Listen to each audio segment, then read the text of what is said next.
In the environmental and sustainability are here to stay, and they're never going to go away. And we will do everything we can to put the right foot forward, because we have a social and moral responsibility to look after the planet and keep it here for generations to come. Hello, my name is Renae Leith-Manos. Welcome to this podcast, Where to From Here, featuring conversations about luxury travel and how it's changing in every pocket of the globe.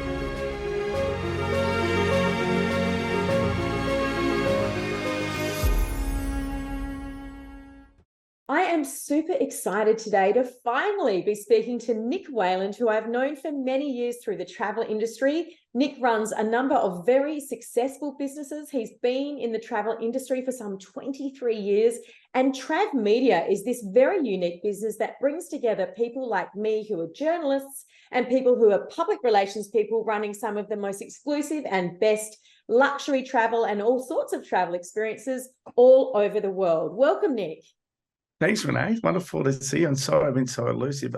Just last weekend, I was probably the first you could possibly be away from Sydney. I was in Puerto Rico for the Society of American Travel Writers annual conference.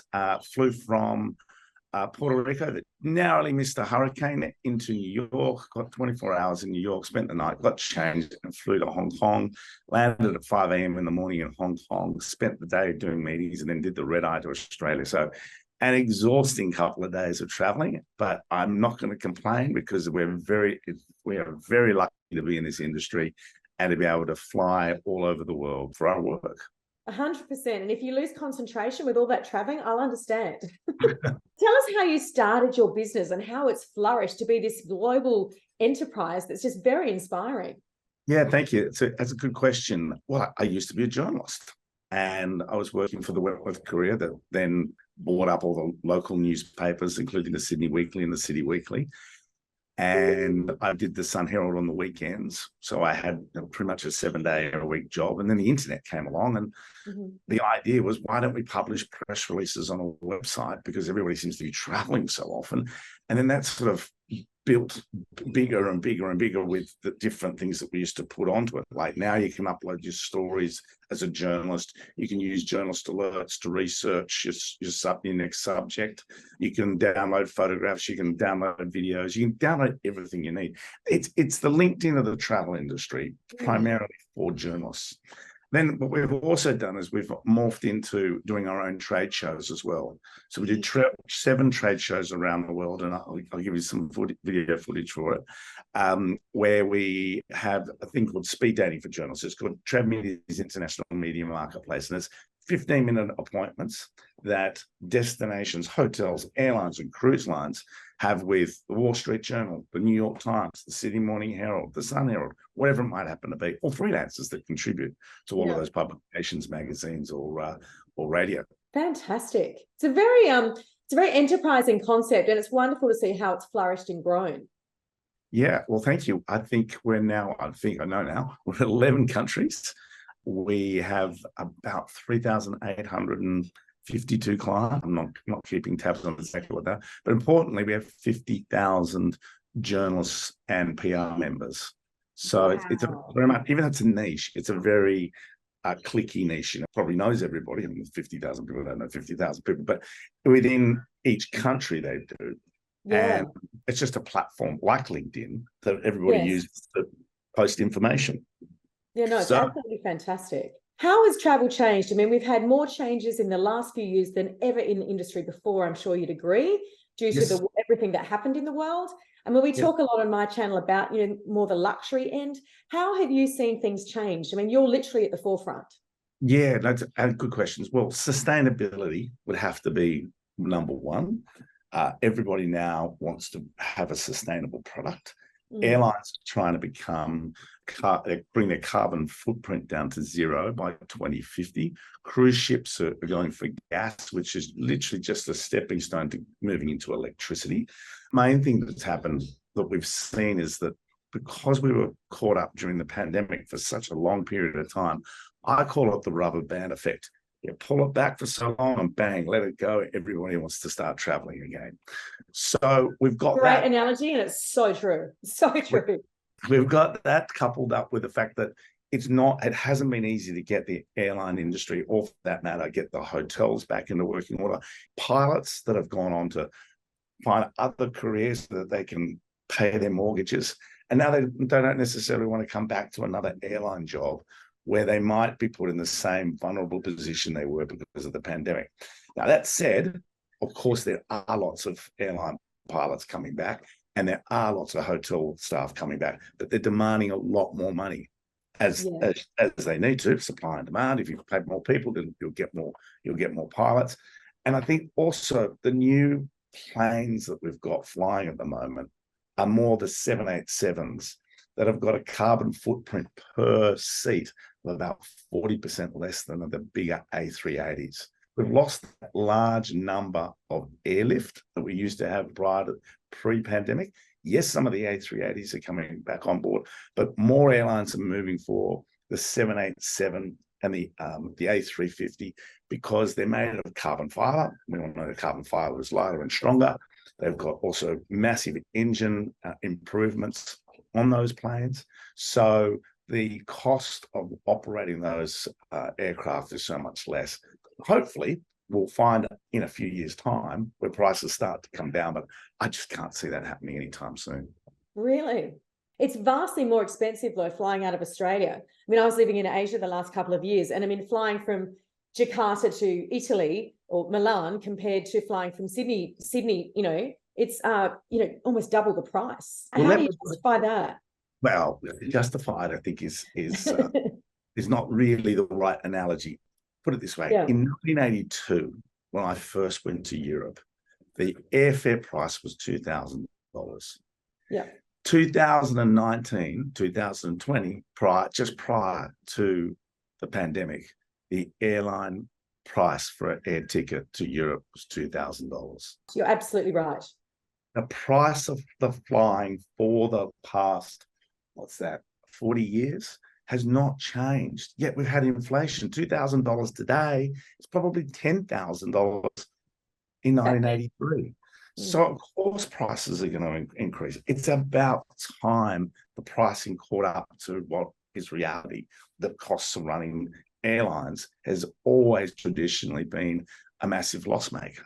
We've lost airlines like TWA and Pan American, and those sorts of companies no longer exist because it was just such a competitive market. It's about time that the airlines have come back to making money. And if that means there's been a slight price rise, I was looking on Cathay Pacific's flights just yesterday, and we're back to Europe for $1,600. Now, granted, it is a little sales window, but I can't see us maintaining for years to come, flights to Europe at the 3,000 level that we've experienced for the last 6 months. That's interesting. But how do you explain the fact that when you fly out of a lot of hubs in Asia, it still is significantly cheaper than flying Sydney to a hub in Asia and then booking Asia to Europe? Why is that the case? Is it? I mean, Asia is so much closer to Europe, so it makes sense that if you do. But Qantas has a monopoly on, well, it doesn't really have a monopoly, but it has a very strong support from the Australian public to support the national airline and frequent flyer systems that have been created from Qantas. But I know they've had a very difficult couple of months. It's no surprise to anybody. I think they'll get the loyalty of the public back, and I think we'll be flying again with our national airline. Now, back to your question in terms of price. Well, Asia is so much closer, so that's the obvious answer. No, but what I'm saying is if I book a flight from Sydney to a hub in Asia, like Jakarta, and pay for that, then I book from Asia to Europe, the total cost is significantly, sometimes half of what it costs to fly from Sydney to the same location. That's what I'm saying. Just purely competition. Yeah. This is why Qatar is so newsworthy at the moment, because they were going to bring in several more flights a day. Yes. And that was just going to add so much more seats. And of course, with more supply, obviously the price is going to go down. In Asia, every airline in the world flies to Singapore and to Hong Kong, and some those others. So the competition is just so much greater. I mean, you've even got airlines that fly into those hubs that don't fly to Australia. Like I know Turkish Airlines starting here, but they haven't flown here for 20 years. Wow. And then there's Scandinavian airlines that don't fly here. There's a lot of British Airways, a lot of British British airlines that don't fly here. Yeah. But that's a good point. Less people here. That's one of the challenges, isn't it? It totally, but also the Australian government have been very tight, as we know, with Qatar on what airlines they allow to fly here, and it's usually a reciprocal relationship where they want our airline Qantas to fly to Scandinavia, but Qantas doesn't want to fly to Scandinavia because it just doesn't have the numbers. Yeah, it doesn't make sense, commercial sense. Interesting. And hotels, how do hotels fit into this new world of travel that you're talking about? Right. Well, I think the change in the hotel industry at the moment is certainly they're becoming as sustainable as possible, but they're also bringing in all sorts of new technology, and that's great. In fact, it's become so complicated in some hotels that I've gone to stay in. I haven't been able to work the TV, and I'm not tech-phobic. I have a technology company. When I can't work it, how on earth is the general public going to be able to work some of these things? I think it's just important to be able to have that phone connection, to be able to go into your phone, watch YouTube or whatever it is might be as you're connected to the internet, and then be able to broadcast that onto your television screen. Yes. Those are the sorts of things that need to happen. But sustainability is one. Luxury is obviously booming. It's just surprising just how many people can afford these high prices, because otherwise hotels wouldn't be charging them. But they're getting it. They're getting bums in beds. There's no question about it. No, I mean, Europe, this summer was just exploding. I mean, a lot of the hotels are at 100% occupancy right throughout. Bali is another example. So busy. Right. What's that rubber band effect that I was talking about earlier, where, pent-up demand of everybody wanting to travel again? We are natural migrators. Animals like to migrate. We like to be in hot conditions for, obviously, summer. We like to be in cold conditions for skiing in winter. It's just in our DNA that we like to travel. And I just can't see it ever stopping. I can see it being more sustainable. I can see people moving to trains and moving to more economic ships, but it's just in our DNA. We're never going to not want to travel. And how long do you think this rubber band effect will keep going that you describe? Goodness me, it's so intense; it can't go on at those levels forever. Well, the demand at the moment is just a lot stronger than there is in terms of hotels and in terms of airlift. So, look, I don't know, Renae. It's difficult to tell. But it's certainly, travel is back and bigger than better than ever. Yeah, it's amazing. And talk to me about cruise liners. I mean, they probably had the biggest beating in terms of the pandemic and everything that happened. And the numbers that I'm seeing, I can't believe it. I mean, I was so ignorant. I thought no one's ever going to want to travel on a ship ever again. And I've been proved very wrong, right? Well, the good thing about a cruise ship, unlike an airline, is you can go and you can go and park it in Asia, and it's mainly operated by the Philippine and the East Asian crew members that are obviously their staff costs are very low. But what we've found is a lot of the cruise ships that had built from the 80s and probably even the 90s were more valuable as scrap metal than they were as a cruise ship being mothballed. So we've got a lot of new cruise ships that are coming back. I'm not quite sure what the world's biggest cruise ship that's at the moment in Europe that's either in final weeks of construction. Cruising's back. People love cruising. It takes the hassle out of packing and repacking and taking yourself to the airport, flying to the next destination and worrying about whether you're going to miss your next connection. It's so much easier to do, particularly in Europe, where you can wake up at a new destination every day and go and explore. So I'm very fond of cruising. Obviously not the environmental impact that they have, but the industry is changing.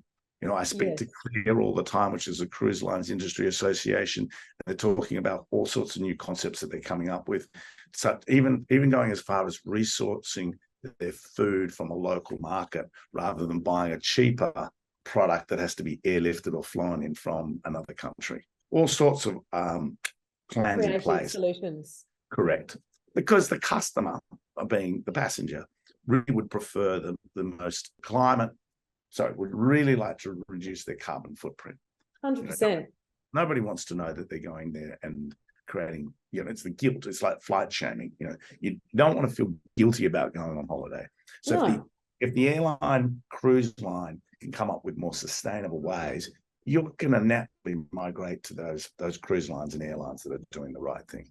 Absolutely. I mean, I have run a travel consulting business, and a lot of the hotels that I work with, the guests are actually wanting a full sustainability report on the damage that they're going to do to the environment during their stay, and how the hotel is then going to, change that and reduce the damage, and what they can do as a guest before they commit to paying the money to going to the hotel. I mean, it's, this is sort of unheard of 5 years ago.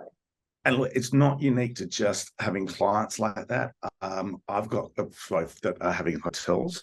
I've got corporate clients, and their corporate policy is that I have to produce a environmental impact report for them to get approval from their procurement department. I mean, who ever thought of there was a procurement department that basically has to vet them to make sure that all their policies are being based. And these are government clients of ours. So it's in the environmental and sustainability are here to stay, and they're never going to go away. And we've got to do everything we can to put the right foot forward, because we have a social and moral responsibility to look after the planet and keep it here for generations to come. And that's not just a throwaway nice line to say. We all want that. We don't want to be damaging the environment. We want to leave with a negative carbon footprint. Absolutely. And if you look at the climate, the simple thing, in the last month, even here in Sydney, we are experiencing unprecedented warm weather. Europe had an unprecedentedly hot summer. It's happening. Unless you've got your eyes closed and you're, living in a cave, the climate is changing drastically all over the world. We're not even at the end of the year, and the studies have come out that this has been the hottest year for the world on record. Wow. I did not know that. Yeah, so we still got, and look, as you just quite rightly pointed out, I've come back to 35-degree day after day after day, and it's still not finished. Yes, nuts. Anyway, it's really crazy. And talk to me, Nick, about social media. Social media has, really impacted the travel industry, especially the luxury travel industry. Again, the hotels I'm working with, one of the biggest challenges is guests rocking up with the Instagram picture and saying, why aren't the green plant, that I saw on the Instagram picture, why isn't that exact plant there? Why isn't that exact croissant there? That's what I paid for and I'm not getting it. So what are you seeing the influence is? A good question. So when radio came out, it was... It's the end of newspapers. Yes. When television came out, it was, it's going to be the end of radio and television. And guess what?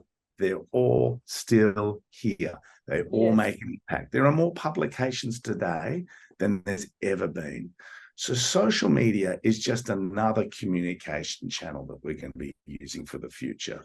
And the beauty about social media, as opposed to television, radio, or newspaper report, is that they're photographs taken from people in real time, almost instantaneously, and they're your friends. What more do we like than word of mouth? Hey, we went on a great trip to the Barrier Reef. We went on a great trip to New Zealand or Sydney, and here are the photographs that we took on a rainy day. It's authentic. And authenticity is key. And that's why social media is doing so well. So TikTok, we've got YouTube, that's blowing up at the moment. We've got obviously Instagram and Facebook. The only thing that's an issue is people's privacy.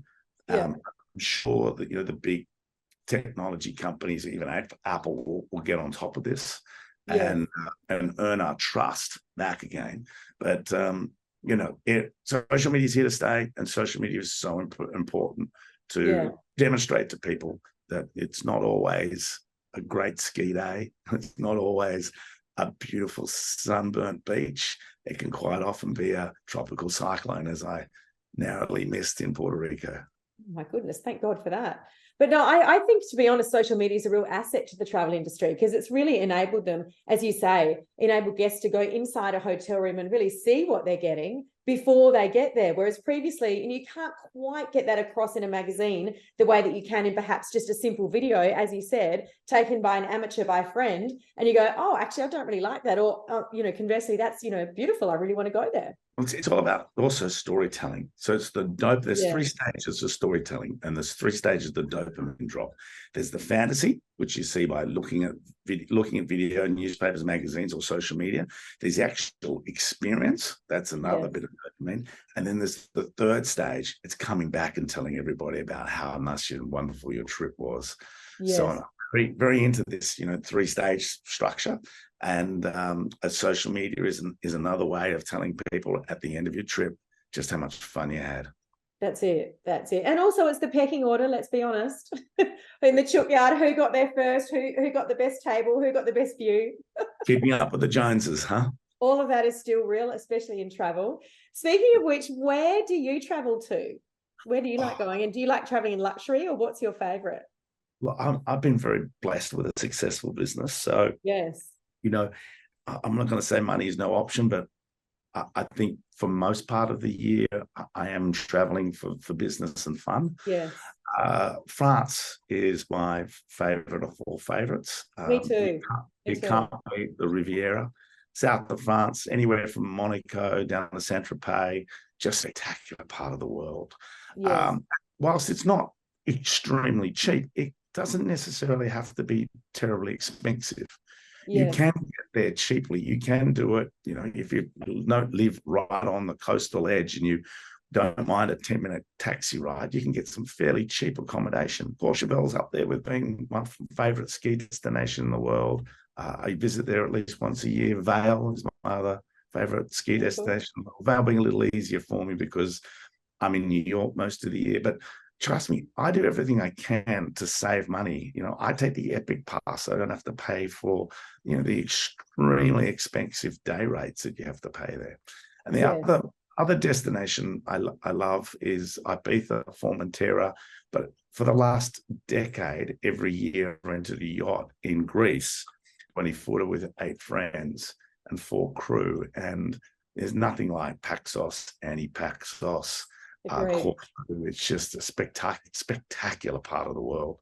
And I have a saying, there's no better summer holiday than a Mediterranean holiday. I'm adopting that saying. I could not agree with you more. And tell me, when you talk to all of your colleagues in the industry and everything, when you look forward, what destinations do you think are people going to gravitate to in the future, particularly given this bent and this obsession with sustainability and wellness? I mean, fresh air, hiking, all of those things have become much more a priority in recent years. Which destinations do you see as growing in the future? Well, that's a very good question. There's not a knee-jerk answer to that. Price is going to definitely be a strong denominator for people choosing where they want to go. Yes. Fiji has been doing extremely well. Right. And Fiji has been promoting their destination incredibly strongly. They're bringing all sorts of flights into Fiji. That's obviously helping. New Zealand has always been a very popular destination, if not the most popular destination for Australians. Yes. I'm on a trip over there in about 2 weeks' time. Obviously, once we get around to peak season for Europe, there's destinations we all love going back to London, old blimey. California, definitely, and Canada, I think is also good. What might surprise you is I think there'll be a lot of promotion for Hawaii. Terrible that they have their disastrous fires, but there'll be a lot of pushback to bring people back to Hawaii. Yeah, wow. Nick, do you ever get sick of traveling? You must travel so much. The answer to that is no. Yeah. I love it. It's my business. It's in my blood. I walk around most of the time with some carry-on or just my luggage, and they're all the assets I have in my life for most of the year. No, I don't think jet lag is probably the only thing that really kills me, particularly as I'm getting older. Have you got some tips? You've got some jet lag tips? I mean, with all of your travel, you must have mastered it a little bit. Yes, the tips. Okay, so probably the worst destination, 2 destinations you can go to is, you should always be flying west. If you're flying east, it gets a lot harder because you've got to go to bed earlier and you've got to get up. earlier. So try and fly west as much as possible. That's tip number one. Okay. If you do fly east, have a little afternoon 15-minute nap. Don't make it much more than 15 minutes, because otherwise you'll fall into such deep REM sleep that you won't be able to wake up. Yeah. The other thing is meals. Meals are the other thing. You really got to trick the brain into thinking that it's on the right time zone. And that's incredibly hard. Stay off the alcohol, drink lots of water on the plane, always helps out. And yeah, look, even if you do wake up at 2 o'clock in the morning, try not to get up. Try and roll over and get back to sleep. But if you can't, keep off the phone, right? Keep off the phone. That's definitely. Don't make the mistake of looking at social media at 3 o'clock in the morning and replying. That's not the go. But if you do find yourself waking up at 3 o'clock and not being able to go back to sleep, get up, have an afternoon nap instead. Yes. It'll see you through. No, it makes sense. And just before we go, tell us about IMM. I'm coming to my first one. I'm so excited, in Singapore. I've never been. Oh my God. It's called International Media Marketplace because it's about a media marketplace where obviously destinations are trying to promote themselves to you. Yeah. You have 15 minutes with them, and obviously they want to hear about you as much as you want to hear about them. So it's telling them, Renae, where have you been? What are you doing? What stories have you got coming up that are going to be useful for them? Why are you interested in their destination? So I call it this three-dimensional. There's the telephone, there's two-dimensional, which is this. Three-dimensional is seeing people in life. So you can earn somebody's trust by seeing them face to face, and so much better than you can on the telephone, via email, or via a Zoom call. Yeah, I'm really excited. It's just fantastic. Gaynor Reid told me about it. She's like, why haven't you been? I'm like, okay. Should be fun. Great. Should be really fun. Thank you very much for having me on your show. Thank you so much. Really appreciate it. And we ask all of our guests, where to from here for you? What are you doing today? What's your next trip? I mean, you sort of told us about New Zealand, but where to from here next? So I'm a thing called AHICE, which is the Australian Hotel and Investment Conference. It's run by a colleague of mine who's had great success of putting that together. So as an influencing industry person, I'm literally putting an editor's panel together. Fantastic. So that's New Zealand, and then I'm off to Singapore for IMM Singapore. I'll see you there. Great. Look forward to it. Awesome, Nick. Thanks so much. Have a great day in Sydney. All right. Bye for now. Bye, everybody. Don't forget to subscribe here and follow us on Instagram and Facebook for regular travel updates. You can also hear our episodes on Spotify and Apple Podcasts.